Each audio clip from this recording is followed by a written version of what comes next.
Pledge of the flag. I pledge allegiance to the flag of the United States of America and to the republic for which it stands, one nation, under God, indivisible, with liberty and justice for all. Welcome everybody that's here. Roll call. Sure. Commissioner Benoit? Here. Commissioner Heinen? Here. Commissioner Pop? Here. Commissioner Johnson? Here. Commissioner Gopinski? Present. Thank you.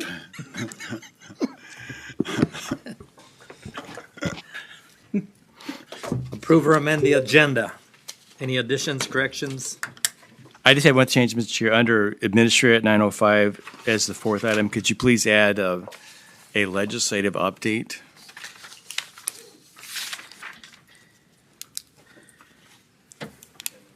Move for approval of the amended agenda, Mr. Chair. I'll second. Motion's been made and second to approve the agenda. All in favor? Aye. Opposed? Carried. County board meetings are broadcast live and video recorded on YouTube. Please refrain from speaking from the audience area and come to the podium so the viewers can hear you. The county board observes the Roberts Rules of Orders for its meetings, so please obtain the board's consent before addressing the county board. Public comments are generally reserved for open forum, segment of or public hearing. However, public comments on other agendas may be allowed at the discretion of the board chair. As we begin today, please turn your cell phones to vibrate. Good. Open forum? Give me a second here. We'll give the chair a minute. Yeah.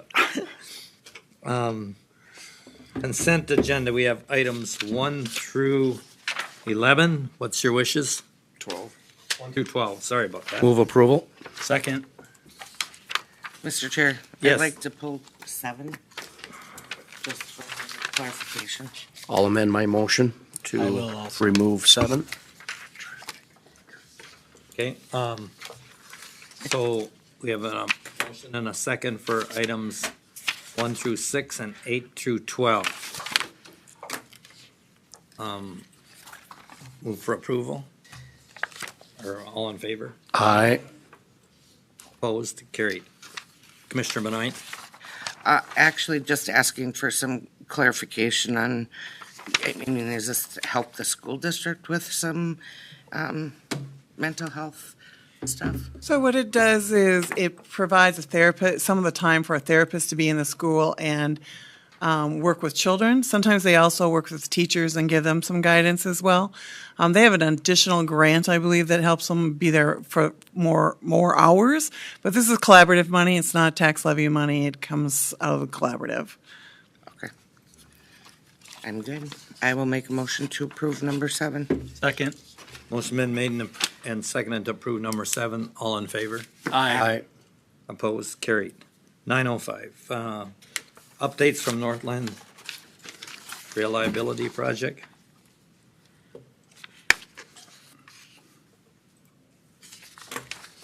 Come on up.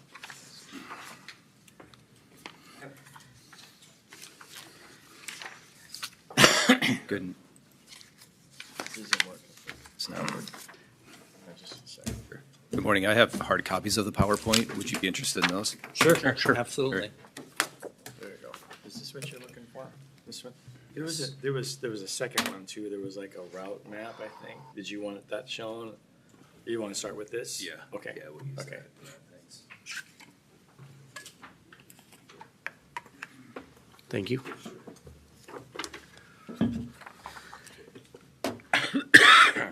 Thank you.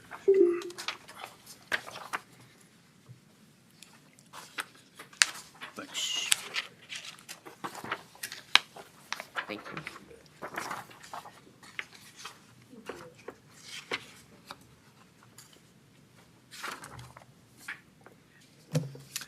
Good morning. I'm Brian Hunker with Great River Energy, and we're here to provide an update on the Northland Reliability Project. So our project is a high voltage overhead transmission line that extends from the Iron Range substation up near Grand Rapids down to the new Big Oak substation that's being built by Xcel Energy and also the Sherco substation outside of the Sherco plant. So in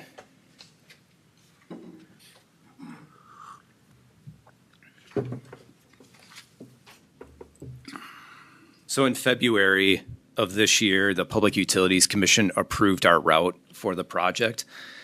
The Public Utilities Commission shifted our route near the Riverton area as well as just south of Riverton near what's called South Long Lake. And that was to maximize co-location with existing transmission lines. And what we are doing is essentially rebuilding transmission in the Riverton area and then placing the Northland Reliability Project on existing transmission rights of way. And then down in the South Long Lake area, they selected some routes, or a route that was more located on county tax forfeit land. So right now, here in Benton County, there really hasn't been, there's been one change to our route, and that is just north of our Benton County substation. So what we are proposing to do there is we have a 230 kV transmission line and a 69 kV transmission line that are built parallel to one another. Those two lines will be co-located in an existing right-of-way, and then NRP will be built on that 230 kV line right-of-way. So instead of having 3 transmission lines across, there will now be essentially 2 of them that will be double-circuited. So that helps to save the amount of new right-of-way within those areas. Otherwise, so that extends from roughly Highway 23 for about 5 miles north. And then north of that 5 mile mark, the 2 transmission lines, so the existing 230 line and the NRP line will be parallel to one another. So that's kind of the major change here in Benton County with that approved route. This map is a little hard to see, but it does show where that co-location is, and Golden Spike Road is kind of in the middle of it. And we do have a slight jog at Golden Spike Road, and that's because of the residences that are kind of offset and staggered along that road. And it allows us to build more of a 90-degree crossing, which is preferred across Golden Spike Road versus the sort of obtuse diagonal that's currently there.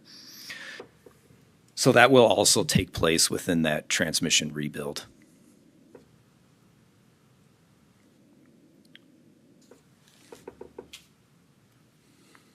This is our draft layout for the Benton County substation. So the Benton County sub is currently built right over here. We will do a slight expansion on the south end of it. And this is basically to form a complete box at that location. Cherry Park sub will be built directly adjacent to the Benton County substation. And the Northland Reliability Project will come onto our property on the north end. The 2 circuits will break into 2 separate lines, feed into 2 distinct bays within the substation on the north end. And then on the south end of the substation, the 2 transmission lines will exit, and then they will follow existing right-of-ways. And then we are going to have a permanent laydown yard on the western portion of that property, of our property, as well. These show draft locations for stormwater ponds that will be built as a part of that. So the Cherry Park sub this is a former gravel pit area. That gravel pit has got a lot of undulating terrain in it that will be filled in, leveled out, and brought up to grade at that location. Mr. Chair, Brian, can I interrupt you quick? Please. The orange lines that are outlining, is that just right-of-way areas? Because I'm looking, some of it's going through the fairways there on, Oh, down here? yeah. Okay, yeah. So the orange lines represent our route that was approved by the Public Utilities Commission, and that allows us to site a right-of-way within that area to work with landowners. Specifically, the large box here at the Benton County area is essentially GRE's property. Okay. And we placed the route on the edge of GRE's property. On the south edge of the golf course down here, we do have a wider route, but we will be utilizing the two existing transmission line rights of way there. So from Benton County substation south to Sherco and then south to the Big Oaks substation, we are primarily rebuilding the two existing transmission lines that are out there right now and utilizing the landscape. We do have a couple small route shifts, mostly because the transmission line, I'm sure at one point in time back in the 60s when it was probably built in a wetland, but those have filled in and they're basically lakes now. So we are removing the transmission line from those lakes and putting them in the uplands outside of the lakes. Thank you. Sure. So, I'm sorry. The trees on the southern half of the Benton County property were cleared here in early April. We are looking at beginning grade work on this substation parcel. So that would be building out the laydown yard, the grading work for Cherry Park here in late July, early August timeframe. And then the above ground work will probably, I'm trying to think about our timeframe here, probably continue and start more in the spring of next year. So what we need to do is this gravel pit is so deep that we have to basically put the subgrade in there, allow it a few months to settle out, and then do any soil amendments to fit the foundation for the substation. So the above grade work will be next year. Brian, how big is the footprint of that property that you got there? You know, The substation, or the laydown yard is roughly 10 acres, okay. and the substation is roughly about, I would say closer to 15 acres. Wow. The two ponds are going to be, they're probably going to be more on the scale of about 5 acres each. We actually take all of the stormwater flow from the golf course onto our property. So the pond on the south end of the Cherry Park sub, it'll appear oversized, but that's to accommodate the stormwater flow from the golf course.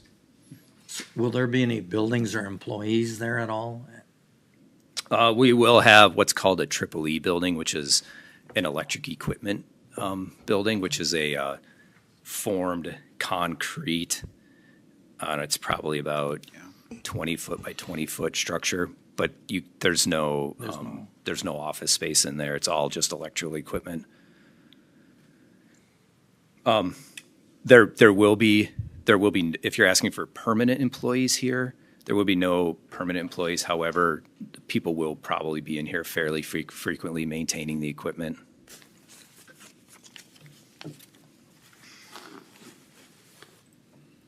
Our project will have 3 phases of construction. So we'll construct from, and this is going to be in a south to north fashion, from Sherco up to Benton here in 25 and 26. Phase 2 of construction, which is Benton north to Cuyuna, that will happen the following years in 25 to 27. And we'll probably begin there on the northern end up in the Riverton area, figure out our transmission, fix our transmission, and then head north. Phase 3 is going to be Cuyuna to Iron Range, and that will happen at the later part in about 4 years. So a couple of actions here in Benton. We will be collecting soil borings, and we've already started that process, as well as the trees are cleared at the Benton sub. We'll be grading that work here in July and August. And then we are going to continue with some of our cultural resource, biological, and survey field reviews this summer as well. Elsewhere in further south of the Benton County sub, so in Sherburne County, we're working on our road use agreements with the counties and the townships, as well as finishing up soil borings in Sherburne County. We anticipate material delivery starting in August, with matting work starting in September of this year. And that's all to support an October foundation start. And we are going to work in a figure-8 fashion from Sherco up to Benton and then back down to Big Oaks. A couple contractors that folks may see. Michaels is our prime contractor. And supporting our survey work, we have Braun Intertech, who's collecting soil borings. We have HDR, Emergent, and MNR, who are all supporting our cultural resource, wetlands, rare plant surveys. Westwood is our civil surveyor, so they're the ones that stake the right-of-way, stake our structure locations, structure offsets. And Land Service Company is our right-of-way consultant on the project. So a few steps for construction is to initially clear the right-of-way. Most of the right-of-way is already cleared in Sherburne County, phase 1 of construction. And then we stake the edges of the right-of-way, structure locations, our work areas, and start foundation work. And we were doing drilled piered foundations, so they will be augured. And then a anchor bolt cage, rebar anchor bolt cage is dropped in there. Concrete is poured in that hole. So it'll look like a roughly 8-foot in diameter concrete foundation with an anchor bolt cage on top. And that structure is set by a crane on top of that anchor bolt cage and bolted to the concrete foundation. And then we'll come through, string the wire. Initially, it'll be done by a helicopter, and then it'll be pulled through with ground equipment. And then restoration will happen. We've discussed our field surveys that are happening this year.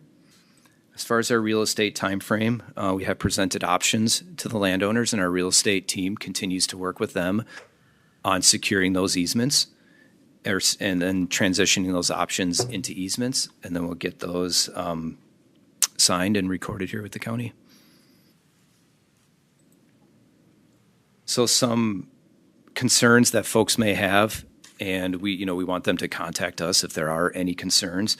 But they will see construction staking, lath, different types of colored lath out in the field. There might be some dust and noise. Our laydown yard will have some lights on there as well.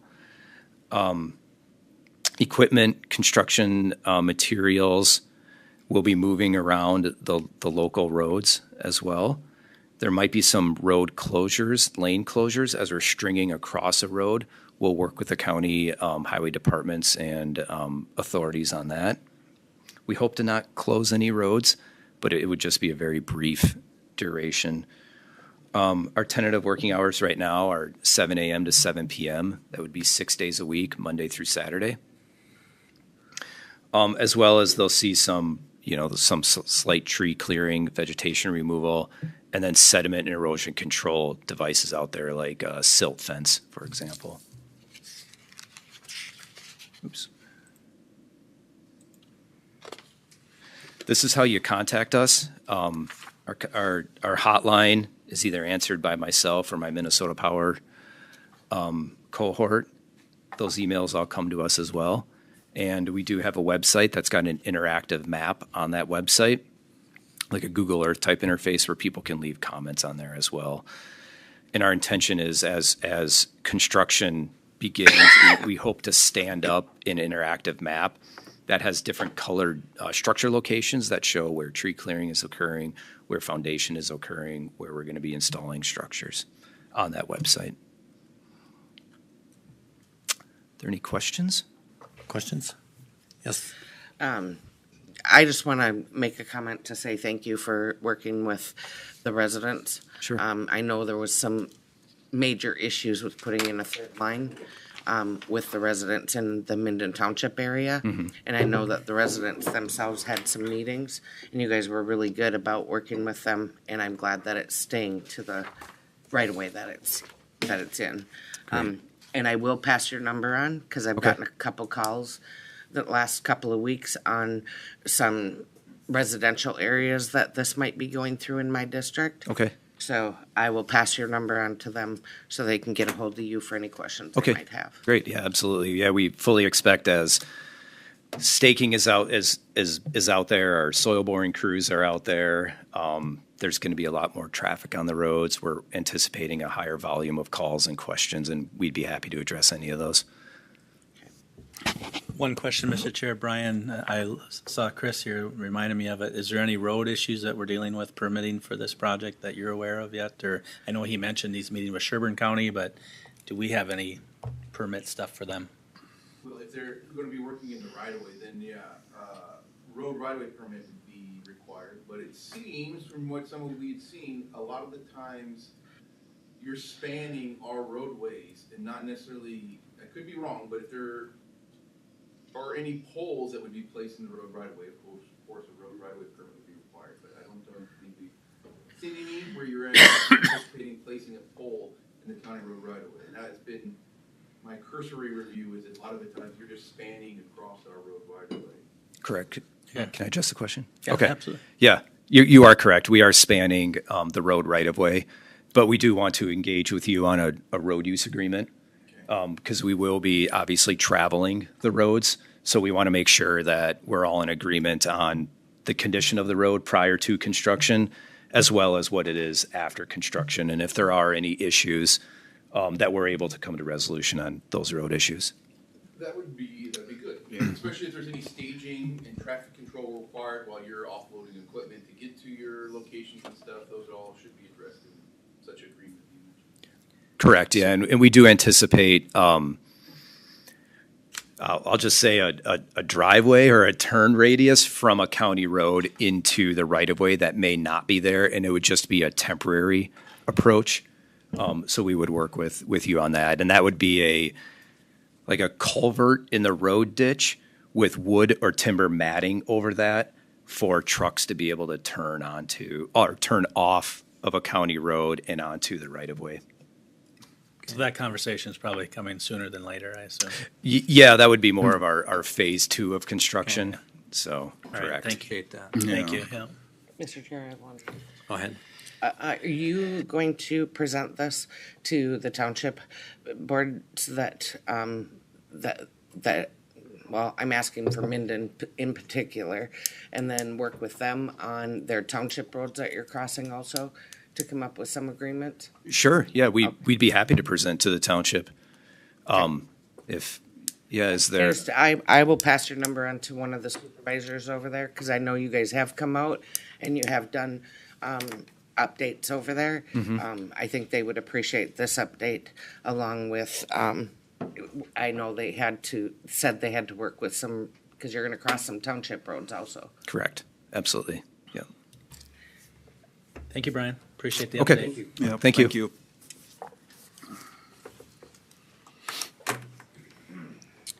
My computer ain't working. Monty? The dental retirement college. Just close this if I may. Let's see, you're still with us. All right. So, Mr. Chair, as a public employer, we have an obligation to make available to our retirees our group health insurance, and if we have it, a group dental plan. So let's go back. So as of December, we had 5 pre-age 65 retirees that had chosen our health insurance through Blue Cross. Okay. And as you may recall, as of December, we had bundled health insurance and dental through Blue Cross. So those pre-age 65 retirees had access to the health insurance and the preventative dental. January, we unbundled the two. So health insurance is off here. Dental went off to Guardian. And as you may recall, it was preventative and some additional supplemental services that you could get through Guardian. So in January, then, we sent a roster to Guardian and say, here's all the folks that are eligible. That roster included the 5 pre-age 65 retirees. So those folks got communication from Guardian, and in their minds, they said, oh, we've got dental coverage through Guardian and at no extra cost. And unfortunately, that was done in error. Mm-hmm. Mr. Chair, I should back up for a moment, is historically, retirees have always covered the full cost of the premium. So the county has no obligation to pay the premium. We just have to give them access to our group plans. Yeah. So I know that caused some concerns from some of our retirees, and I was under the impression that one possible remedy was that the county would cover the premium for January, February, March, and April. And that's what I have in your agenda item. That cost, it's $586.80 for those 5 folks for those months. I was, again, on the impression that was an acceptable solution for them. I think maybe some may have access services, believing that they had coverage. So again, it's unfortunate. I apologize that there was a miscommunication, a mistake made. Those folks, of course, can, if they choose to, they can elect the Guardian coverage as of May 1st, and the cost of the monthly premium for those with single coverage, which I understand all 5 were using that, $29.34 a month if they wish to have the Guardian coverage. So I see Mary's here, one of our retirees. So that's all I have, Mr. Chair. Again, that's my proposed remedy is the county would cover that premium for those months, for those 5 folks. Mr. Kaminsky? Mr. Chair, I can see how this would happen, and it's unfortunate, but I do believe it's on the county side to take care of something here, Right. you I know. think we're pretty much all in agreement. And I'm just wondering, with it already being May 6th, do we do something through May and have it a clean break? Beth, you have any thoughts on that? What was Guardians, what were they telling us? It's through MedSurity, sorry. Excuse me, Mitch. So just for a moment, MedSurity is a company that handles the administration of our retiree insurance premiums and COBRA. That's MedSurity, right? Yeah, and I don't think they have a preference. Whatever is, it's up to whatever is decided. But they could backdate it for them to May, seeing that, Yeah. If you chose to go from January to May, you absolutely could. It just would increase it, the $29.34 for the 5 people. yeah, what I'm worried about, Mr. Chair, is the lapse, and by the time, let's just say Mary or them guys choose to do it, it might be a couple weeks. Right. And we end it, end of April. Is there gonna be a lapse of coverage So you're there? saying January through June, Through May. yeah, that's what End I of was May, thinking. yeah. Give them May May. 31st. Yeah. You know, they are employees that have been here a long time. Absolutely. We appreciate the people that stick here. Mary wants to say. So you like to go then January through end of May? Okay. Mary, did you want to say something? There you go, Mary. Welcome. Good morning. Thank you, Commissioners. Here's my deal, and I would appreciate that fully if you'd cover it through June. But the kicker is all this time, we've had preventive dental. So when you adopted Guardian, now we're losing that benefit. Okay. I guess my thought is there's 5 of us, not 55, 5 of us. So my thing is any new employees or active employees now that would retire are going to get that everything's at their own expense because it's a clean break now. But for the 5 of us that have had preventive dental all this time, and now many of us, eventually are going to drop off because when we turn 65, we're not going to continue to pay $772 a month that we pay now for our health insurance. Sure. We're going to drop off and we're going to be off your record. So I guess my thought is, I would request you'd continue covering the 5 of us because we're going to drop off. You're not going to get any more because the new ones will be a clean break. They're going to have to pay everything from the start. But that's our issue. We've had preventive dental all this while. Now we lose it and we have to pay for it. So that's all I wanted to say. Thank you. Mr. Chair, Monty, what would that cost be? Mr. Chair, it would be the 2934 times however months or years these folks. And Mr. Chair, I would urge substantial caution about covering retiree benefits. I think that's a big discussion that you should ponder for a moment. And I would ask you to consider the precedent of paying retiree benefits. So, but it would be, how many years times 2934 times those 5? Mr. Chair, just a thought. What happens if we were to do this through like June 1st right now? Let us gather some more data for our next meeting in May. and then make that decision at that point. Would that work? Mr. Chair, yes, again, you're the policymakers and you make those decisions, but I would suggest that you invite other folks into this discussion about paying retiree Yep. benefits. Well, that's what I was And I- thinking is getting some more I don't input. think we could just do it now without looking deep into. the Exactly. program. Yeah, so. What the ramifications could be later on. Well, we'd have to commit to doing that May 20th, though. I mean, that's. Yeah, oh yeah. Next to no meeting Exactly, yep. before June 1st. Mr. Chair, if employees do get benefits effective June 1st, then they would technically have benefits through till June 30th, so then July 1st would be the cutoff. Does that make sense? So anybody, if you have benefits starting the first of the month, you would pay that month.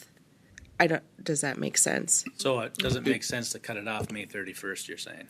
Well, you could cut it off May But, 31st, yes. but then if you decided to go June, then it would be ended on July. July, Yeah, 1st.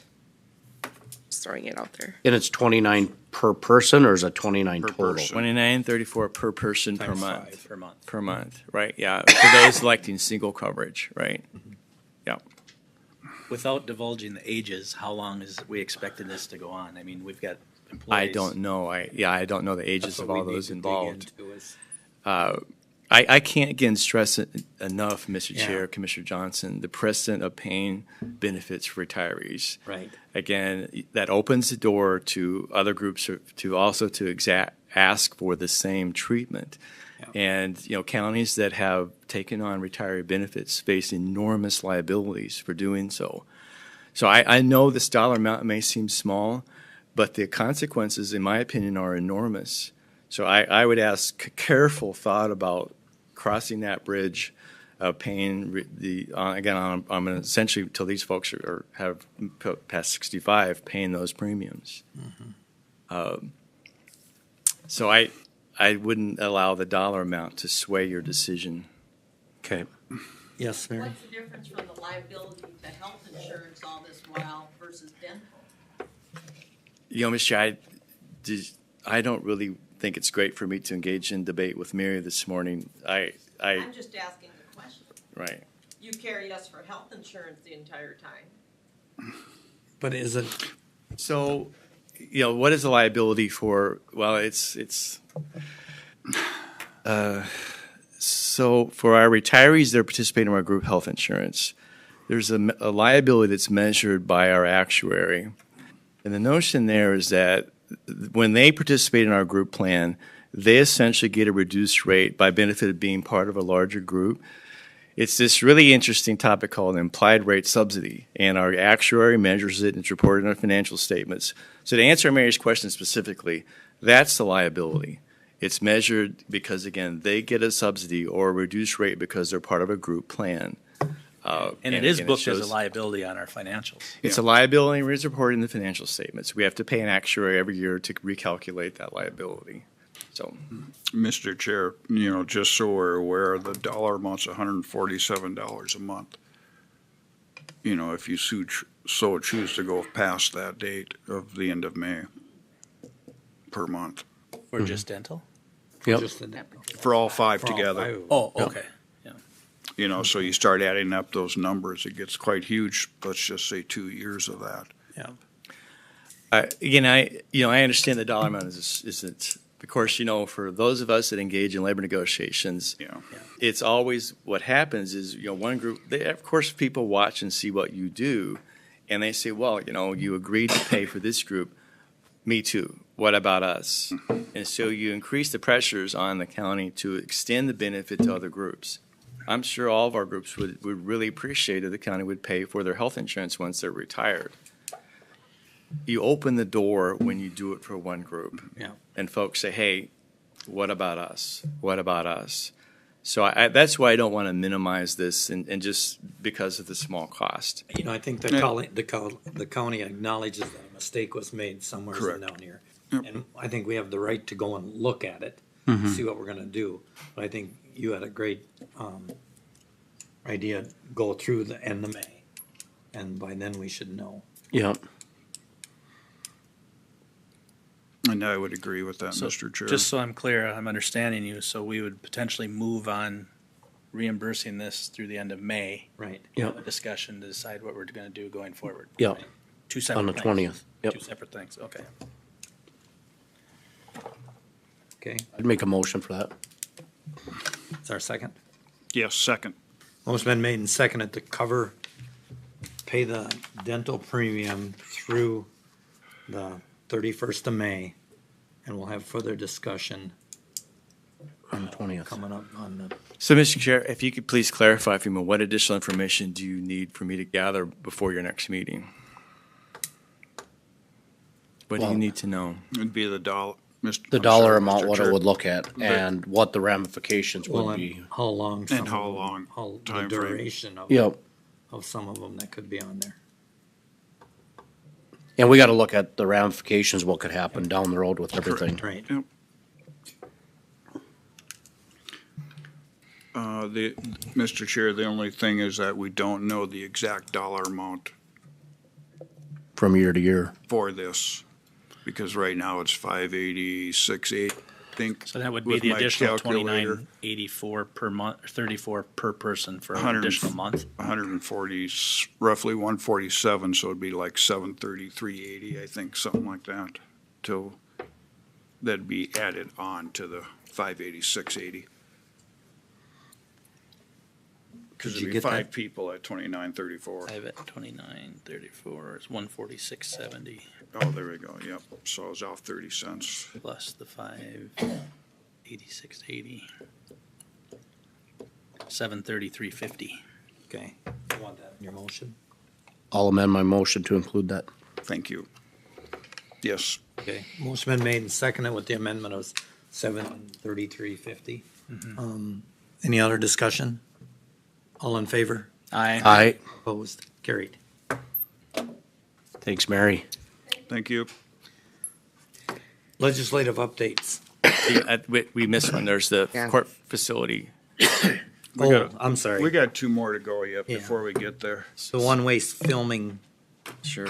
the facility windows. So, Mr. Chair, back in 2024, our emergency management director arranged for a security assessment of the court facility by the, and this is a mouthful, U.S. Department of Homeland Security, Cybersecurity, and Infrastructure Security Agency. So they did a security assessment of the court facility. And that agency made many recommendations to potentially enhance security of the court facility, both process, procedure, policy, and physical changes to the court facility. So the court facility has a security committee, and they meet usually quarterly. It's basically representatives from the court facility, court administration, county attorney, probation, and the sheriff's office. And they've been working their way through these various recommendations. One of the first ones was the bullet-resistant glass for a court admin. And the next one that they asked me to bring to you all was applying a security film to the court facility windows so folks outside can't see inside. As you know, those are all ground level windows and you can kind of peer right inside offices and so on. This was one of the recommendations from this security assessment, and it's a recommendation of the court facility security committee. Jeff Dingman got an estimate for us from a local vendor, $6,900 to apply this security film to all the windows. And I would ask if you could consider approving that, and the source of funds would be the board contingency. Mr. Chair. Yeah. I have no issues with that. The only question I have is why is it coming out of our contingency? Well, I can't think of another source. I mean, I guess we could type in the CIP fund. They don't have sources over there? Run their budget over. Yeah. Over there being, Court First facilities. facility. well, you've got the county attorney budget, which doesn't have any, there's no capital in the county attorney budget. The probation budget doesn't have any capital in it itself. You know, we're the board is the landlord for the building, so court administration wouldn't have resources for this as a state agency. So it's really the responsibility of the county to maintain the facility. Again, the board is the landlord. So then the next question, why is it coming out of our contingency fund? Well, again, the question to answer, you're the landlord. You're the landlord of the building. The board is responsible for the upkeep of the building. So my question would be, did this group consider that when they decided that they needed to do this? That it would come up. Where the funding was gonna come from? Well, Mr. Chair, I guess from my perspective, the end result's the same if we're spending the $6,900, but it's kind of, I would prefer to see it create an overage on an expense account or something instead of coming out of the contingency. I mean, are we considering this a capital improvement or is it just an expenditure? I mean, it could be an expenditure that we didn't foresee and we could approve. another source would be your CIP fund balance. We could approve an overage on a expense account, couldn't we? Over budget? I mean, that happens. Things come up sometimes that blow our budget out of the water. I just worry about this contingency budget, that it's doing, I mean. Well, and what's going to happen is next budget cycle, we're going to want to add more money to it. Sure. Another reasonable source, again, is the CIP fund balance, which is more than adequate to cover this cost. That could be another source of funds. It's just the CIP. Mr. Chair, it just seems everything lately coming forth to us is coming out of our contingency plan. Yeah. And I disagree with that. I do too. Well, the groups have gotten used to it. Well, But to your point, did they discuss where the funding was coming Right, from? no, they didn't. Well, again, it's just, the affected departments over there don't have capital budgets. They're just mostly personnel and benefits and so on. They don't have those. It's easy to discuss the needs and the wants when you can just grab it from somewhere else. Yeah, I think, I'm trying to remember with the match for the bullet resistant glass, I think we took that out of CIP. That may have been CIP. Is this a match or is this total cost? That's just total cost, It's right? total Yeah. I'd much rather see it come out of CIP. But, Okay. all right, I'll move then to approve the installation of the security film at the court security windows and allocate $6,900 from the capital improvement plan. second. Okay, any other discussion? All in favor? Aye. Opposed? Carried. Just one last thought, Mr. Chair. There's other recommendations, of course, in that study, and these are among the smaller ones. I think the larger ones would be, for example, open to close security staffing of the station there where the metal detector is. That's a whole nother matter. A lot of the recommendations are about policy, like what happens if there's an incident and how do you respond to it and where do you go, things of that nature. And those things the committee is still working through. I would assume we'll see that at budget time. I'm not sure at this point if you'll see any requests related to this at budget time potentially. The committee, I think, has to decide if they're going to bring some of those things forward. Obviously, some of those, of course, would be in the sheriff's office, especially if you had to add more court security officers. So, all right. Now we'll go to legislative update. So I got a call from Grady Harn yesterday with an update on a couple things. So unfortunately, I think our sales tax refund request is struggling. He tells me that the House Tax Committee unveiled its tax bill, and that bill only included 2 projects for sales tax refund, a PFAS issue in Woodbury and a Browerville school roof collapse issue. And he said those had been in bills last year. He tells us that the committee was looking at requests of $240 million of sales tax refund requests, but they had a target to cut $40 million. So the resources were not there to approve sales tax refund requests. So it looks like our request is going to struggle this session. There was a bill for a statewide sales tax permanent refund, and that has not gone through. So anyway, I just was sharing that with you. He will continue working the issue the best he can. He tells us, but the chances seem to be getting a little bit smaller. Next is he asks if board members could potentially come to the Capitol next week and help meet with legislators on bonding. So potentially a bonding bill is still in play, and we're in the final 2 weeks of the session. And he tells us that Mostly what now will occur is floor sessions. So he'd be asking members to come off the floor in the House or Senate to meet with us and talk about our bonding proposal. So he was thinking maybe Tuesday, late morning.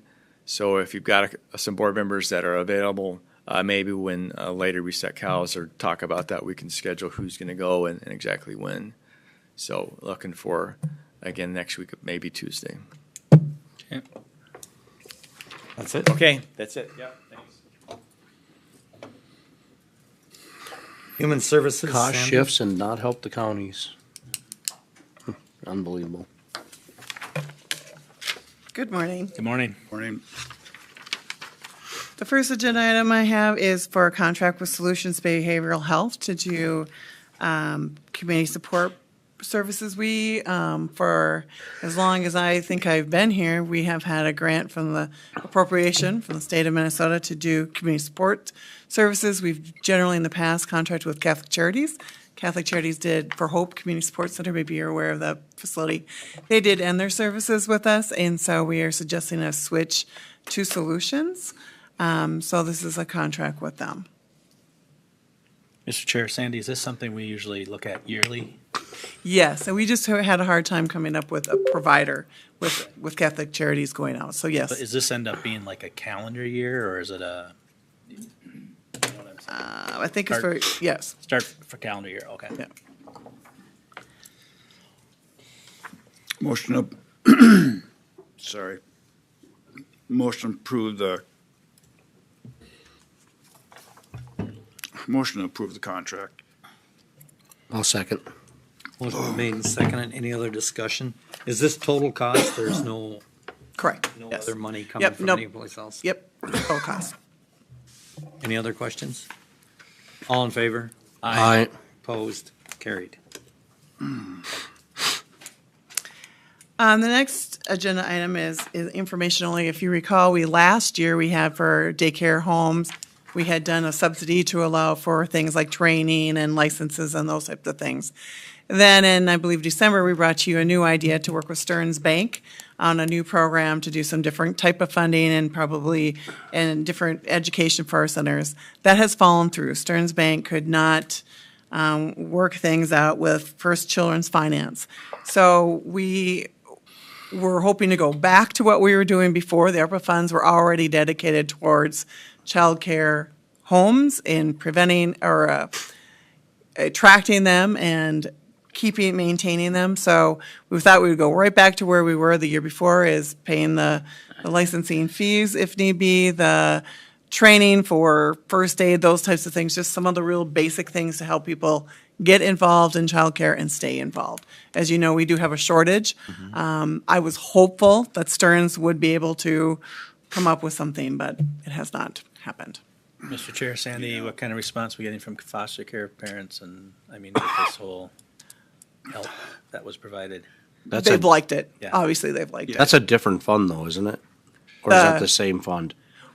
Well, you're Am I mixing them up? Yeah, I think talking so. about the foster care, Yeah. foster care funds, that's a different That's a fund. different Okay, one. that was Yep. the 25 grand? Yep. Yes, Okay, yep, sorry. this is a different one. Hard to I keep was gonna that ask a straight. couple This questions is ARPA after this funds. for. The foster care ones, we use Health Partners, some Health Partners funds, and that's to help give them extra daycare costs and those Okay, things. so the it's different. rededication, like the 17 grand, is that basically the balance that's there then? Yes. Okay.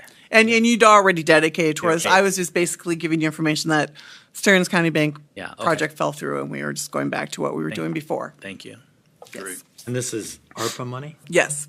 So you've already dedicated it. Okay, So this will be gone after this. This is it? Yep, the this is final- it. The final hurrah. Final hurrah.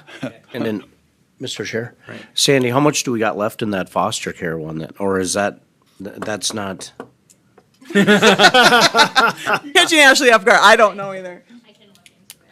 Because that is something that I think we need to keep up as a board, because that is, that, it, Oh, yeah, you gotta have that. well, they're using this to pay for things now instead of trying to pay for it themselves, or have these foster care people try and pay for it. Right.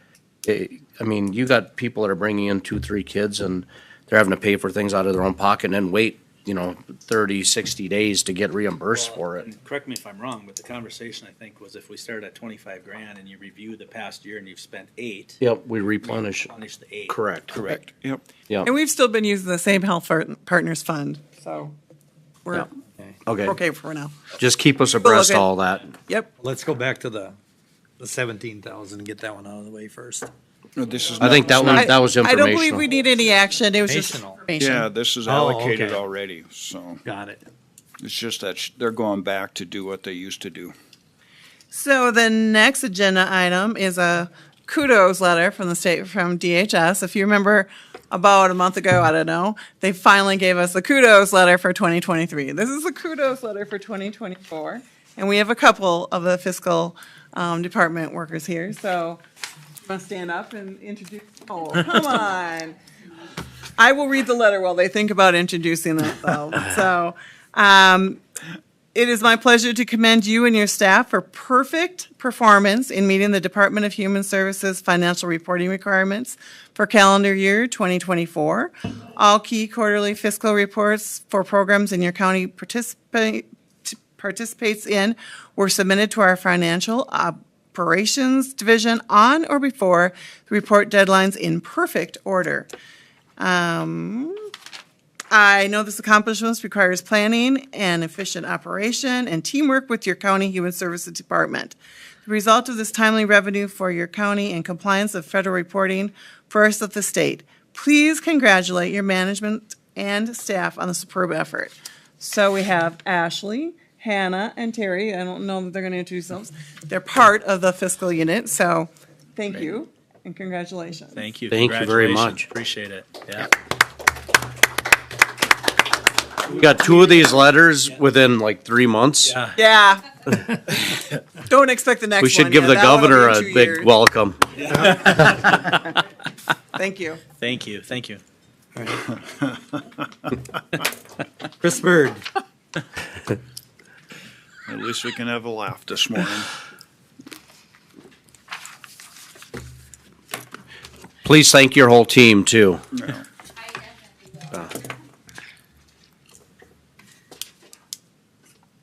All right, good morning, Morning. Commissioners. I was going to bring up a document, but why can I not get to, there it is. All right, I'm just such a visual person. I like to have visuals. But I've got some great news for us today. So we recently opened bids on these overlay projects, mill and overlay projects of County Road 43 and County Road 66. So it'd be County Road 43 from the north side of Foley, north city limits around our shop, and then going west, and then County Road 66 from 23, tying into that reclaim project that we already awarded. We accelerated these 2 projects. They were actually later in our 5-year plan, but since we got such favorable bids on the previous project, we decided to move this forward, and once again, we've got very excellent bids.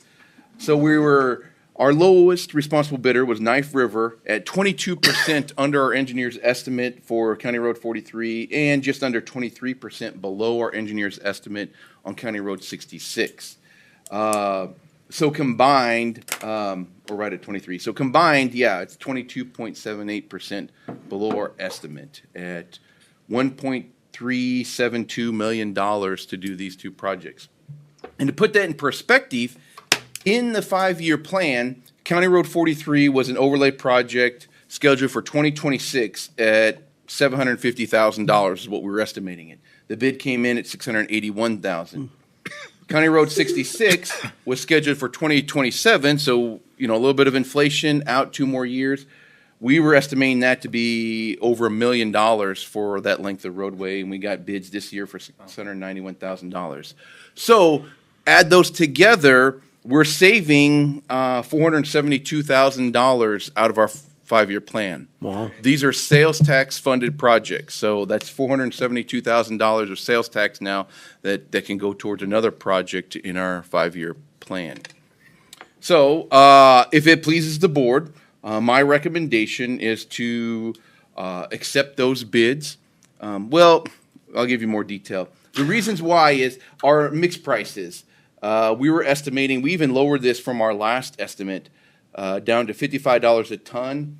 Our lowest bidder was giving us $49.40 per ton for a bituminous mix.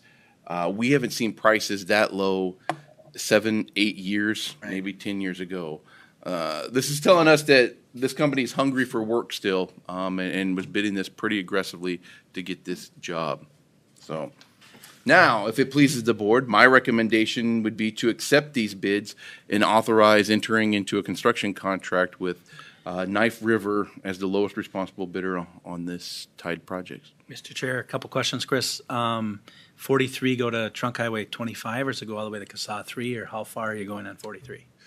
Yes, to CASA 3. Okay. Yep. Starting at Penn? Yes. Okay. No, the north city limits Okay. of it. So Up by 75th? yeah, 75th. Yep. Mm-hmm. And all the way to CASA 3? Yes. And then I know you said we moved ahead on 66, but so you're going to go from Trunk Highway 23, how far north? So yeah, I do have those in. So all the way. So this is the project we already awarded was a Yep. reclaim project So between County 12 and 22. So yeah, now we're going to fill in the gap from 23 all the way up to 12. So at the end of this construction season, 66 will have a new driving surface all the way up to 22. I'm trying to recall the one we awarded already. Is that where we saw on our road tour the stumps coming through? Yeah, that's why we're doing a reclaim on that section. So we're going to grind up that pavement. Hopefully, in that action of getting a little bit deeper, we pull up some stumps that we can get out of there, and then we'll have 4 inches of new bituminous on top of that. So And a mill and overlay on what you're going to do now. correct. Okay. Yeah. Mhm. So is there stumps coming through the road like we seen, I don't know, a number of years ago when we were out there? Yeah, we that's thought what I we were, mean. because that day on that road tour, we were excavating them out. More had popped up since then. Really? So What is the average growth of a tree like that a year? Just so we can plan for the roads. exactly right? I don't know, but Crazy. good question. It's funny because I just had a call on that. Like, what are we gonna do with 66? It's just going totally kaput. Yeah. And now we got enough to. Great. Well, I'm going to keep things moving here, Mr. Chair. I'll make a motion to adopt the resolution to award this construction contract to Knife River Corp. North Central Division and authorize the board chair to sign it at $1.372 million. I'll second that. Any other discussion? All in favor? Aye. Opposed? Carried. Very good. You know, that's a testament that we're moving. We've really moved since 2019, our road projects, to where we're looking better and better, and that's, that's a biggie when you're out in the, well, Yeah. Thanks to that half-cent sales tax That- and the amount exactly. that has grown every year. Yeah. And when I hear that they're hungry for that work, it kind of matches what Monty and I had a conversation about the number of people that are downloading our building project documents. Many contractors. Well, that's what we're hearing in the industry. Maybe on the commercial and industrial side, that work is drying up for these kind of contractors that do both. And so they're looking to the private or the public side for infrastructure projects to do. So hopefully that bodes well for us. anything else, any other updates or anything else? That's all I have on the road side, but I'll be sticking around for the ditch meeting that Okay. comes later. Perfect. Mr. Chair, how is Sir Stripe Lot doing? Are they coming down on pricing at all, or? For lines a lot, no. Just stripe a lot. Whatever. No, we've been having some conversations with them, and we got some quotes from them, and to do our striping, and it's above $175,000, which, as you recall, that's state statute that says then we got to go to sealed bids. Well, every time we've done sealed bids in the last 3 years, they've been the only bidder. So we've got to rework that, come up with less quantity so that they come in under that, or go through that process of putting together a construction plan with a bidding proposal, advertise it to have a sealed bid, only to have them once again be the only bidder on that project. So we're in discussions with them still. I got an idea I'd like to talk after, so. Okay. Are they the only gig in town? Not technically. There is another contractor out of western Wisconsin, but they seem to bid work in the metro area, and we have not seen them bid, or certainly not win any work in outstate Minnesota. So I don't think they want to venture too far from the metro area, has been our experience. So, Okay, very good. all right. Thank you. At this time, recess. There we go. The county board and turn to public health. Okay, at this time, we'll call the Benton Community Health Board to order. Already did roll call, approve or amend the agenda. Jacqueline, anything to add? No additions. Move for Anybody approval, else? Mr. Chair. Thank you. Second. Got a motion and a second. Any further discussion? If not, I'll call the question. All in favor, say aye. Aye. Aye. Opposed, motion carries. Consent agenda item number 2, 1 through 2. What would you like to do with that? I'll make a Board? motion to approve consent agenda 1 through 2. Second.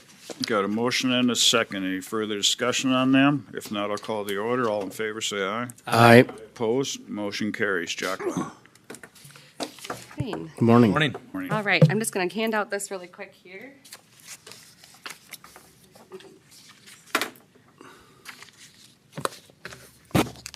Just a copy of our new.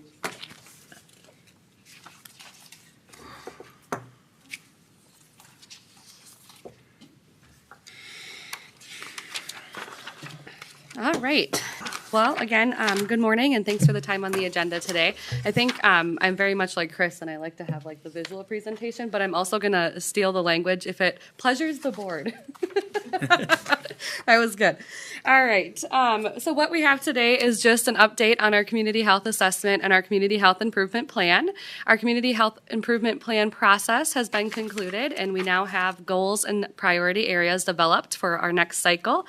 So just want to do an overview of the plan and then request the board's approval of the plan, and then we'll get moving forward on the priority areas.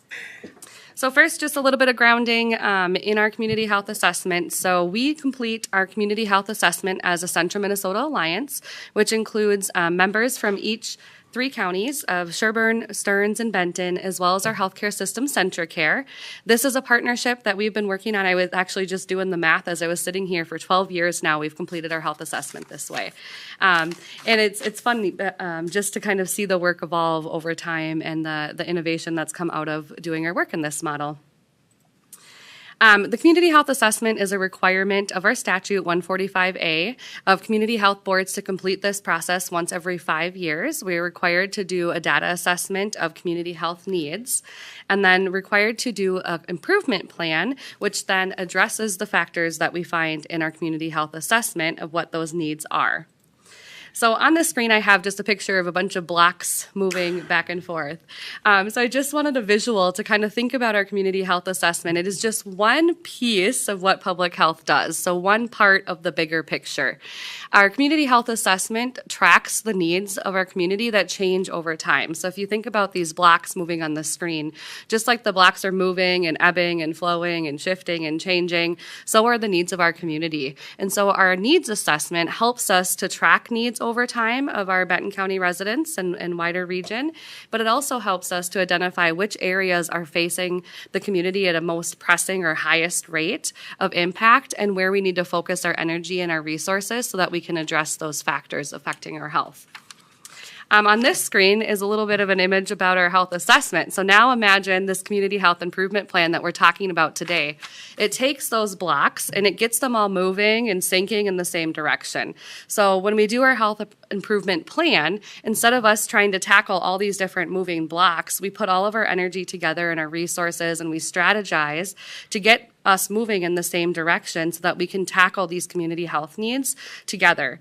This is internally and externally. So you think about us working in that regional partnership. That's a really cool thing about how we do our health assessment. You know, we know people do not just live, work, play, and grow in our county jurisdiction. We know that we're going other places to seek resources. And so when we're pooling together these efforts equally, we're able to shift and at least align ourselves. We each approach things differently in each of our counties, but we're all moving in the same direction, tackling the needs that we've identified are the biggest issues for us and for our residents, driven by the data. Our community health assessment and our improvement plan, it's a living document. So even though we'll share these priority areas with you today and request your approval of the plan, we do shift the plan from time to time. So if we see the data change and the needs change in our community over the course of the plan, then we adapt our plan so that we're better aligned with what those community needs and community factors are. So just a really high-level summary of the process here.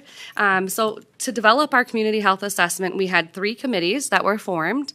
One committee works with community partners and looks at our community partnerships and what our capacity is within our organization in order to work as a community to address community issues and what our gaps are. We have a community status committee that is looking at the numbers, so the data committee. So this is really hard data, numerical number points, more of that quantitative data. And we have a context committee that looks at kind of the lived experience. You know, what do people say it's like to live within our county? So those 3 assessments are each completed through committee work over a time frame. Each of those committees then compiles a report of their finding, pulls together their data, whether it's the narrative, the written, or what we're hearing from residents, plus the numbers, because, you know, numbers doesn't always tell us everything, so we need what people are saying to go along with those numbers. Compiles that together. We look for trends and themes. We identify those trends and themes and then triangulate the 3 reports into one, which helps us to determine our priority areas through a prioritization exercise. We identify goals and activities, we prioritize those, and then we end up with our community priority areas. So for 2025 through 2028, these are the 3 main areas that we heard from community that are the biggest issues that we want to focus on over the next few years to make an impact on these factors that are impacting the health or the ability for people to be healthy within our jurisdiction. The first one is community connection. So we'll be working on areas around mental health, social connection, belonging, and substance use. We know that mental health and substance use primarily came up as huge concerns, so we'll be addressing those issues. Community stability, the ability for people to have stable housing, secure financial resources, childcare, and food insecurity. Those were areas that rose to the top. And then community access, so looking at healthcare access, dental access, telehealth, rural health inequities, and then insurance access as well as transportation. So these are the main areas that came out of our health assessment through the data and through that the narrative from what we were hearing from community residents as being the top issues of concern. Each of these issues impact the ability for our community to be healthy. So goals and activities for the year or for the next 3 years, these will change over time, as I said, but just a piece of the puzzle. And these will be interwoven internally within all of our different programmatic areas as well as regionally as we tackle these issues together. We'll be working on increasing overall mental well-being for community. We'll be working on some shared metrics between the Tri-County area and CentraCare. We'll also be mapping out resources so we can identify where those large gaps are in mental health space so that we can advocate and look for establishing resources to fill those areas. Looking at reduced drug use, again, looking at some of those data metrics and exploring 3-county substance use prevention programs. We'll be supporting family resource centers, so working with community partners and us as public health department, providing technical assistance to give them the information, the data, and the metrics that they need to apply in order to get those family resource centers established, because we know that those family resource centers and getting people the services that they need is really important from what we're hearing from community. And we'll also be working on promoting food access within those spaces. Also understanding and identifying what the root causes are for those poor health metrics. One of the things I'm pretty excited about and we'll be doing an update on in the near future is through our Central Minnesota Alliance, we've developed a data dashboard that looks at 12 different metrics. And last week we were able to overlay commissioner districts with our data dashboard so that we'll be able to give each of you a report of the health data on your district specifically. And we have that now that we're working as a Central Minnesota Alliance regionally as well. We have the ability for us to do that now for the whole jurisdiction for the Tri-County area, as well as with CentraCare. So we'll be able to do that, and I'm excited to give you some updates on that in the future and do some commissioner district profiles so that you know what the health looks like in your district in comparison to others. We'll also be working on promoting and talking more about what creates health, in general, that general health education, as well as that return on investment information and doing some different presentations and getting some information out there on that, what that return on investment looks like when you invest in that prevention space. And then working with mobile partners to expand mobile health options more to our rural community and rural residents, as we're hearing, of course, that, the dental, especially in the medical spaces, looking for more access in those areas. Mr. Chair, if I could Yeah. interrupt you quick, Jacqueline. Back on community connections, your bullet point, identify shared language. What do you mean by that? Yeah, so one of the challenges is that everybody talks about and identifies and measures issues with mental well-being or with connectedness in different ways. There's not a common language. So when you go to make comparisons or you go to look at the data, everyone talks about it or uses different parameters. You're referring to terminology? Terminology, Okay. yeah. Yep, for us to be able to identify. The other piece that we're looking at is we're looking at measuring the social capital. And it's really hard, complex to talk about. But when we say social, you have the physical infrastructure, which is your buildings, right? Your physical spaces, buildings, parks, trails, those sorts of things. We have that measured pretty well. But our social capital, which is more the soft capital, so support groups, or resources, or food shelves, just different pieces that affect the ability for the community to be connected. We don't have that mapped very well. And what we see in research, and I'll just give an example, there are two cities who were impacted by tsunamis, right? One city invested in the physical infrastructure, and they built this giant wall around the perimeter of their city to protect themselves from the tsunami. Other city, down the shoreline, decided to invest in their social capital. So they decided to invest in support groups, libraries, public meeting spaces, spaces where people could connect and convene and gather and get to know one another. Tsunami hit, and they actually saw in the data that which one do you think actually fared better? Maybe I should ask that first.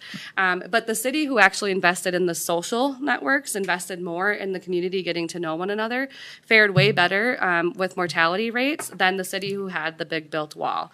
The big physical space actually created a false sense of security that wall was built, where the community who knew one another, they knew where the individuals in homes with wheelchairs lived that needed help evacuating.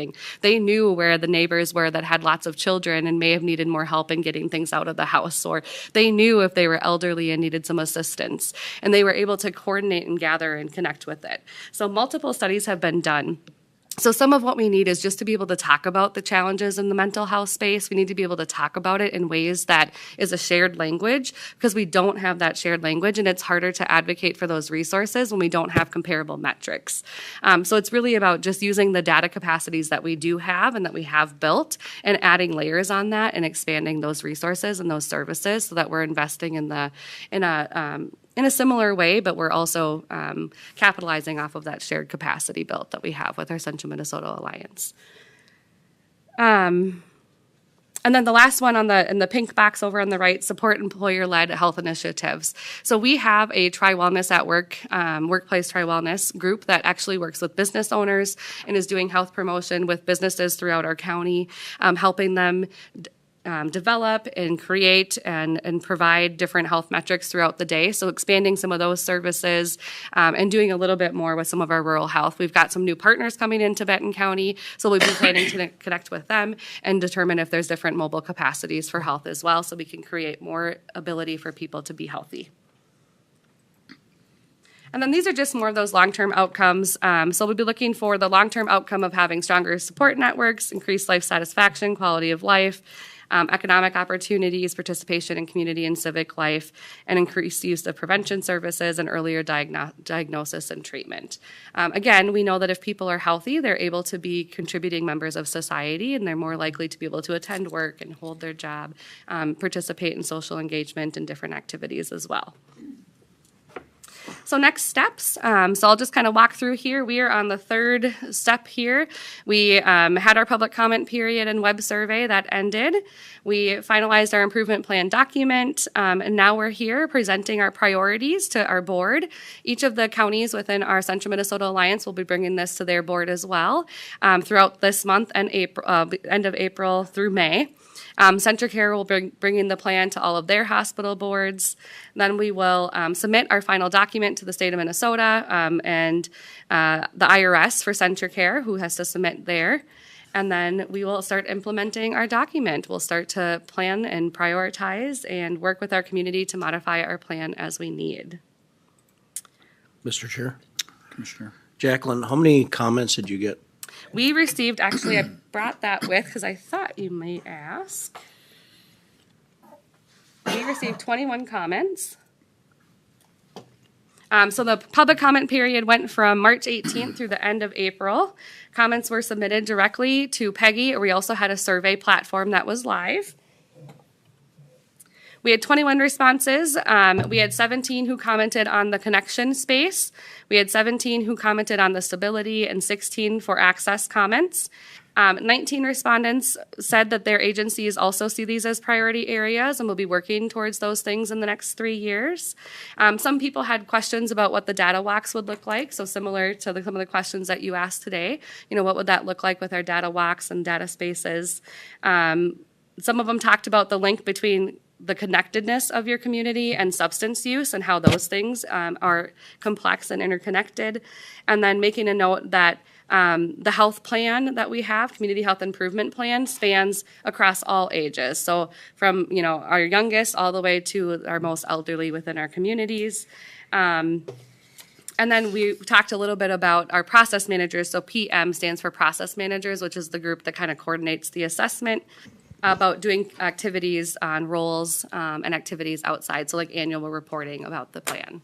Mr. Chair, was that 21 responses from Benton County or 21 from all three? Total.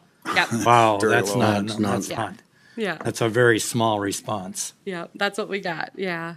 I mean, that's really, wow. Wow. That's 300,000 people. Yeah. And you get 21 responses? Yeah, I think we do our best for engagement. We get it out as many places as we can. We share it out. We put it on our social media. We post up the flyers. We talk about it at meetings and the engagement piece. Yeah. Yeah, I was even looking at just 21 in Benton County. Yeah. When?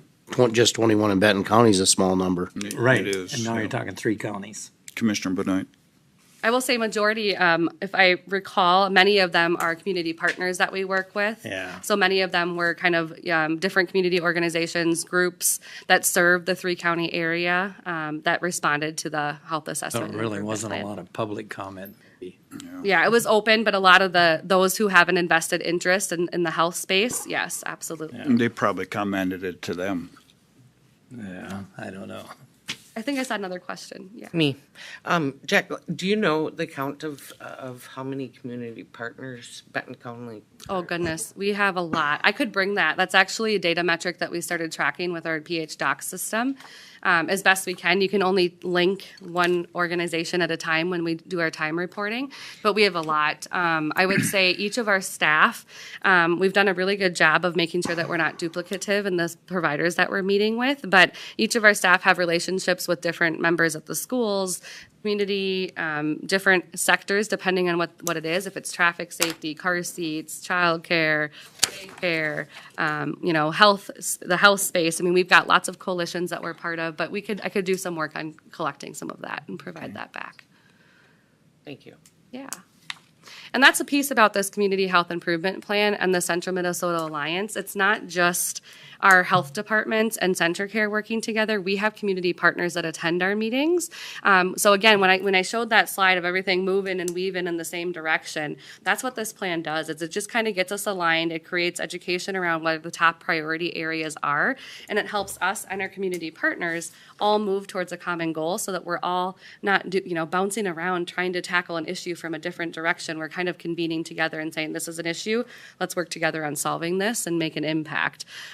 We can do a lot more when we pull together on those things. So we have a lot of community, just different community space meetings and a lot of tackling some of those community issues. St. Cloud State attends our data meetings, our process manager meetings. We've got people from TAP Network, United Way, the Granite Table, lots of different groups that help within this work as well. But again, one piece of the big puzzle. So I guess with that, I would ask for the board's approval of our priority areas, and then we will work on getting that plan submitted to the state of Minnesota following the completion of the rest of the reviews. So moved. I'll second. We got a motion and a second. Any further discussion? If not, I'll call the question. All in favor, say aye. Aye. Opposed? Motion carries. Thank you, Jacqueline. Anything else? I do not have anything else Thank for you, you. Jacqueline. Okay, before you leave, today is National Nurses Day, and I want to thank all the nurses out there for everything that they do. Okay. I will share that message with them. Thank you so Well, much. just every nurse out there, regardless whether they work for the county or not.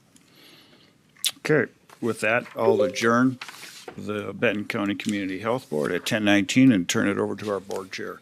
Do we want to go into ditch authority now? I'll turn it over to Commissioner Johnson on ditch authority. All right, we'll call our ditch authority to order. We've already been through the roll call with everyone present.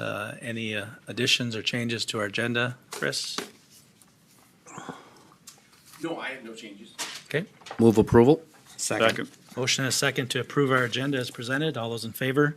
Aye. Opposed? It's carried. Move on to item 2, excuse me, consent agenda items 1 and 2. I'll make a motion to approve the ditch authority meeting minutes. Okay, is there a second? Second. Okay, second on those minutes. Any other discussion?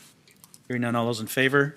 Aye. Opposed, it's carried. Move on to item 3, conduct a continuation of the public hearing on abandonment of CD 4. Chris, whenever you're ready. Yeah, so this, like you said, is a continuation on the proceedings from the public hearing that we had at the April 15th Drainage Authority meeting. And this was just to allow staff time to prepare the findings and order for the abandonment of County Ditch 4. So in your packet was a draft of the findings in order. I'll recognize that I think we have our Assistant County Attorney, Michelle Meyer, on the call too. But I think that's just what we need to do. We need to consider the findings in order today at today's meeting, and then we'll continue with the term, if it pleases the board, to adopt those findings in order. And then Ditch 4 would be abandoned and no longer publicly administered drainage system by Benton County. Okay, quick question maybe for Michelle. Do you need any of the findings or the order actually read, or can we move on what's presented? What would you prefer? If you would probably read number 11. So the order? Right before the order? Yeah, just the order, probably. So number 11 and the order? Is that what the finding 11 and then the order? Is that what you're thinking? Yeah. Yep. Okay, you guys want to do that? You want, like me to do it? What would you like to do? Go ahead. That'd be fine, Mr. Chair. All right, so I'll review and highlight the finding number 11. The majority of the drainage system has ceased to function as it was designed to, and it is not practicable to restore the ditch so that it functions as intended. When constructed, the ditch was an open channel of 8,800 feet. Currently, only 2,800 feet of the channel is open, requiring 6,000 feet of the ditch to be reconstructed. The current benefits derived from the drainage system are $438,000. There are numerous wetlands along the drainage system that will require mitigation. Purchase of wetland credits alone would likely exceed the benefits of the drainage system. So the order that was put together was based on the foregoing findings of items 1 through 11, and the entire record of the proceedings before the board, acting as the drainage authority for CD4, hereby orders as follows. The petition for abandonment of Benton County Ditch Number 4 is approved. No further repair petition for the abandoned portion of the drainage system may be accepted, and the drainage authority's responsibility to maintain the abandoned portion of the drainage system is terminated by this order. This order shall not release any property from a drainage lien filed on account of the drainage system before the date of this order, nor shall this order release any property from any assessment or a drainage lien filed on or after the date of this order for costs incurred on account of the drainage system before the date of the order. If there are any excess funds in the Benton County Ditch Number 4 account, the excess funds shall be returned to the benefiting property owners on a pro-rata basis as determined by Benton County Ditch Number 4 benefits and damages statements. Is there any discussion on the findings in the order? Any discussion at all? Okay, so we should probably do a roll call on this, Michelle? Is that what Yes. you would like? All right. So, the order is in place for approval. Commissioner Bonight. Yes. Commissioner Heinen. Yes. Commissioner Pop, Yes. myself, yes, Commissioner Yes. Gillespie. Okay. Beth is supposed to make the roll call too. Sorry. I got ahead of myself, didn't I, Beth? Would you like to do it? Okay. Upon a vote, the chair declared the motion passed and the findings and orders are adopted. All right. Anything else? I just want to acknowledge that in the audience today, I did bring along our new county ditch inspector, Adam Ritchie. So he was along today to listen to these proceedings. So Great. this may be the simplest ditch meeting he ever attends, though, but getting his toes wet Sure. in the world of county. For sure. Well, welcome. Definitely the least interactive. Yeah, that's right, sure. for sure. Anything else, Chris? I have nothing else. All right. Ditch Authority's adjourned at 10:24. I'll hand it back to the board chair.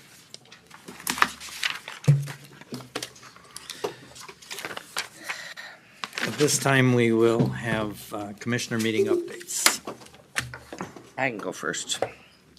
I had a St. Cloud City Council meeting on 4/21, an RSVP Zoom meeting on 5/1, a CMCCA Zoom meeting on 5/1, and then I attended the Preparedness Summit for Health on 5/28 through 6/2, and then our cow on 5. Or on the 5th, and then I also had a St. Cloud City Council meeting last. Okay, let's see here, where am I today? Oh, there we go. Last week, we were in Texas with the public health. That was in my opinion, that was a great conference. I had a historical society. That was about it. That's it for now, Okay. until I further look. Commissioner Kaminsky? Okay. Chris, hey Chris, I had, talk a little bit about. I had going to I was at Capitol. Can you stay? the preparedness conference as well. Calls yesterday, and then we did have our AMC Finance Committee meeting. We're going through the dues and everything for AMC. I think the way it looks is maybe $1,600 a year increase for us, but they're going through this whole big. There was data sheets after data sheets on all these formulas, and I'm sitting here going, we just got to make it simple, and because we need them just as much as they need us, Right. especially with where we're at right now. But we got another meeting coming up here next week, and we're hoping to finalize that. Okay. April 23rd, Highway 23 Coalition Board meeting. Next day, 24th, BEP in the morning. Tri-County Solid Waste after that, and the Foley Care Board meeting that evening. The following Wednesday night on April 30th, I attended the Granite Ledge Township meeting by request. They're looking at redoing their town hall. Yeah. They were looking for options. They had a pretty good turnout, maybe 20 people in there. Wow.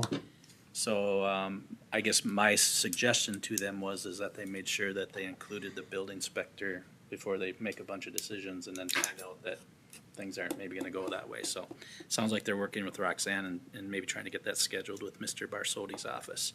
And then on May 1st, One Water, One Plan down in Sherburne County at this History Center. Just getting kicked off with our new joint powers entity, getting going on starting to spend some money hopefully this year, so get going there. And of course our cow yesterday.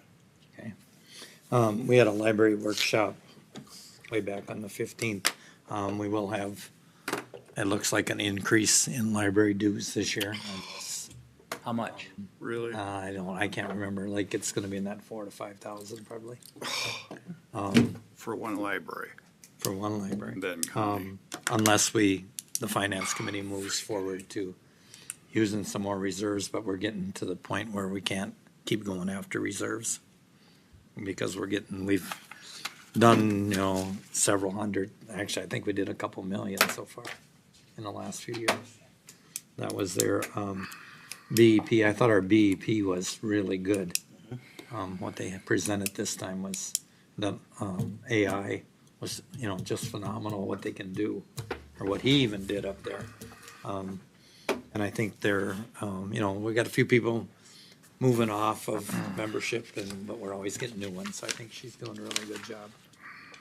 Did they change their way, sorry to interrupt, did they change their way they do their membership? Because right now, if you go visit a library once every 3 years, it counts as a Visit. visit. I don't know, we haven't changed that. I don't know. I think that number is so deceiving right now, and I think the reason that I think the state doesn't wanna, or people don't wanna change it, is I think it's gonna be a glaring issue with all this money where it's going, and there's not a lot of people using it. What, I just seen in the paper, the resolution we approved here when library was here, Morrison County denied it. The metrics or whatever, for the state funding money. I don't know why they denied it, but. And they've got a lot of libraries. Four? We're spending 550 grand. What are they spending? Any idea? Probably 480. And they have 2 or 3 or 4. No, they got 5 or 6. Yeah. They Got got that many Pierce, Little libraries. Falls, Royalton, Swanville. They And- got 5. And we have one library, and we have to pay 540 or 50,000. Yep. And potentially 6,000 users that are registered. So roughly $100 a person. Yeah. I asked the same question years ago about all the libraries in Morrison County, and they were grandfathered in the state. I mean, there's just nothing they can do about it. So. What is a minimum we have to put in? That's a darn good question. There's a maintenance of effort requirement imposed upon us, and it's based upon how much we contributed several years ago. So it's in the $400,000 range. I'll get you the exact number. But if you exited, you'd still have to kick in the MOE amount. And again, let's just say about 450, but I'll get you the exact number. So every year the Well, state. I'm not saying that we gotta exit. Right. Yeah. Yeah. There's a statutory MOE requirement. Maintenance of effort, excuse me. I mean, I think Stearns County actually is the second largest one now. Wright County took over, theirs is 2.5 million. Yeah, but what's their population too? I mean, all this goes off population. Population, tax capacity, usage. Usage, yeah. Yeah. And our usage is our usage actually was up. That's what triggered an increase in But that usage could be one person going in one day, and Oh, yeah. you know what I mean? It's not like they're there every week. I thought it was based upon registered borrowers. It's a third tax capacity, a third registered borrowers, and a third Usage. usage. And Yeah. what measured as what? Like how many Checkouts? or, How many I thought it was third I was thought third population, third registered borrowers, and third tax capacity. Yeah, that might be I right. think that's what it is. Population, registered borrowers, and tax capacity. It's those three. Yeah. And our So I don't tax think it's capacity- I walk in and I check out a book. It's registered borrowers. And how many County of counties origin. are in this? 5. 5. And is it fair to say, where are we on the totem pole, we'll call it? Fourth. Fourth lowest? Fourth. Out of 5. 4 out of Wright's 5. first. Wright, Stearns. Sherburne, Benton, Morris. And then more. 6, and Todd. And we got the least amount of libraries. I don't know what Todd's got. This is back. Yeah. Okay. Okay. It's just a tough scenario. I mean, you can't, I mean, no matter if you're the, In other words, he's trying to say Yeah. he's not trying to beat you up. yeah, with that, but- Yeah. correct. Yet. Yeah. Okay. And that was all that I had, so, Commissioner comments? Anything? Set committee of the holes. Wait, okay. I guess that'll be under, about going to the Capitol. I thought we were gonna talk Yes, about yes, that. yes. Let's set that. Committee of the whole. So, who can travel to the Capitol next week, perhaps Tuesday? Yes, be able yes. Okay, Commissioner Kapinski, Commissioner Heinen, And I'm telling you, the more we have, Commissioner the better. Johnson. So that will be set as a cow then. Let us work out specific details and logistics with Grady, but plan on roughly being at the Capitol around 11 a.m. to meet up with Grady. And as he tells me, he's going to ask members to come off the House or Senate floor to speak with us because they'll mostly be in floor sessions next week. So again, plan on being there at roughly 11 a.m. Tuesday. Are you And we'll going? get, And where are you and Grady going to meet up? We'll find that out. Are you going? I don't know yet. I gotta look at my calendar. I see Chris is with us. Chris, is that gonna work for you Tuesday morning? Yes, that works for me. Yep. Okay. That's a good day for me. Great. So we can drive and carpool. We can Yep. work out those logistics later as well. Yep.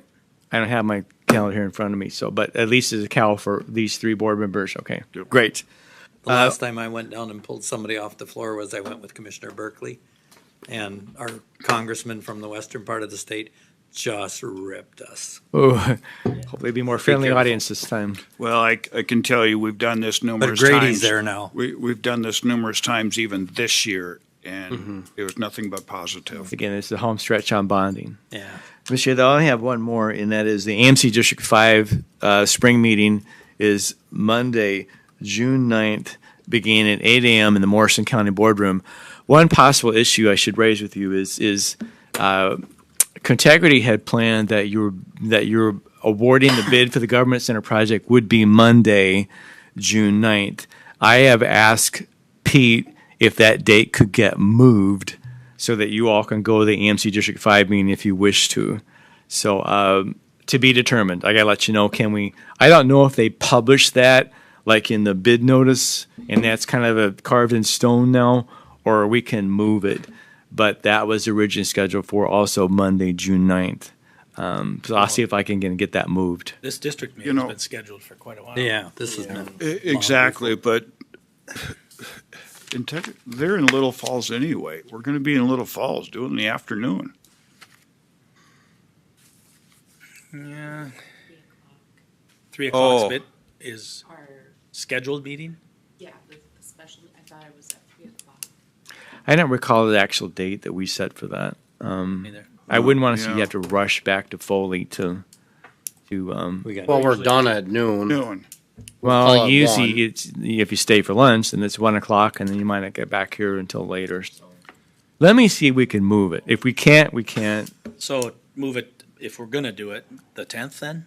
Tuesday the 10th? And here's the thing: we haven't published, ourselves. We haven't published that date, time, and place yet. I don't know though if Contegrity put that in all the bid notices, so all the bidders are thinking it's going to be 3 o'clock on June 9th. I don't know. I have to find out. So. And bid documents are arriving the 29th of May. That's bid opening. Bids are due in the auditor's office the 29th by 2 p.m. Yep. And as I mentioned to other board members, I sent you that link. You can go out there on that website. You can look. You can also see the contractors who have downloaded the plan sets. It's lengthy. There's a lengthy list of contractors that have obtained them. So I think that's it. Move for approval of the cow, Mr. Chair. Second. Okay. All in favor? Aye. And Mr. Chair, just a reminder, you have your next committee of the whole. It's Monday, June 12th, 8:30, Human Services, third floor conference room. Monday at 8:30, Human Services. I don't expect we're going to have like a packet. If you're looking for one in the mail at this, I've asked for materials and haven't received any. So I don't expect we'll have a packet for you. Just as a reminder, Monday at 8:30, Human Services, third floor. Public health and human services issues. Why wouldn't we have a packet? I've asked for if there's agenda items and packet materials, and again, I have not received any. I know Jacqueline says she has one topic, but she won't have her packet materials ready to send out to you this week. So, and I should just say, Mr. Chair, I do ask for these materials beforehand so you can see them, and I ask that they not drop, a bundle of documents on you day of. That's what I request. So. Okay. We do our best. Anything else? No, sir. Quick question, Monty. Did Grady say about how long at the Capitol potentially? He didn't. Any idea? No. Okay. He did. Probably a couple hours. Yeah. Okay. Any other discussion? We're adjourned at 10:38.